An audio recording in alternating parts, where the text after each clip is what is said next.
Σφυρίζει ο κύριος Παναγή. Τα Σίλβα τελικά εκτελεί. Περνάει μπάλα, καλοχτυπημένο. Πρώτη καλή στιγμή στο παιχνίδι. Βγαίνει μπροστά η Ένωση με τον Μουλαζίμι.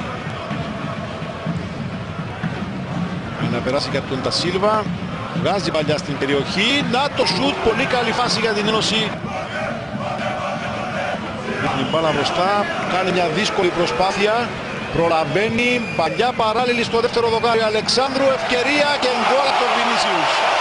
Βρίσκει τη λύση το ΑΠΟΕΛ στο 57ο λεπτό.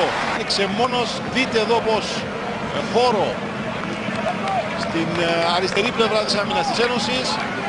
Καλή μπαλιά στην περιοχή. Αλεξάνδρου αρχικά, Βινίσιους στη συνέχεια με τον Μάστρου εξουδετερωμένο αφού παρακολουθούσε την πρώτη προσπάθεια του Αλεξάνδρου. Τσάνα που ψάχνει χώρο, αλλάζει με τον Μετάνα, μεγάλη ευκαιρία για την Ένωση. Ο Πάρτο λέει όχι, φάση που συνεχίζεται. Έξω η μπάλα από τον Σμετάνα. Η πιο μεγάλη φάση του αγώνα είναι αυτή.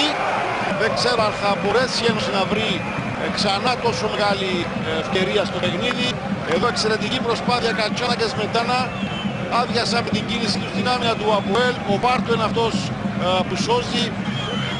Σφυρίζει τώρα. Χαραλαμπίδης εκτελεί, περνάει μπάλα και πάει στα δίκτυα και το παιχνίδι τελειώνει. 86ο λεπτό. Η πρώτη τούμπα της φετινής χρονιάς για τον Κωνσταντίνο Χαραλαμπίδη. Ξανά. Πολύ καλή εκτέλεση φάουλ, περνάει μέσα από τους ποδοσφαιριστές που ήταν μπροστά από το Μάστρο που έκανε μια κίνηση που δεν έβλεπα. Λογικά βολεύει τον Τασίλβα όπως είναι. Η μπάλα κάτω, Τασίλβα εκτελεί, περνάει μπάλα στο δοκάρι.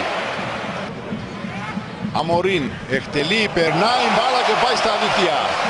Αν μη τι άλλο οι φίλοι του ΑΠΟΕΛ αποζημιώνονται από τα καλά χτυπήματα φάουλ στο τέλος του παιχνιδιού. Ξανά εκτέλεση του φάουλ. Περνάει μπάλα παρά την προσπάθεια του Μάστρου που πάει στα δίκτυα. 3-0 για το ΑΠΟΕΛ. Λογικά είναι το τελικό σκορ.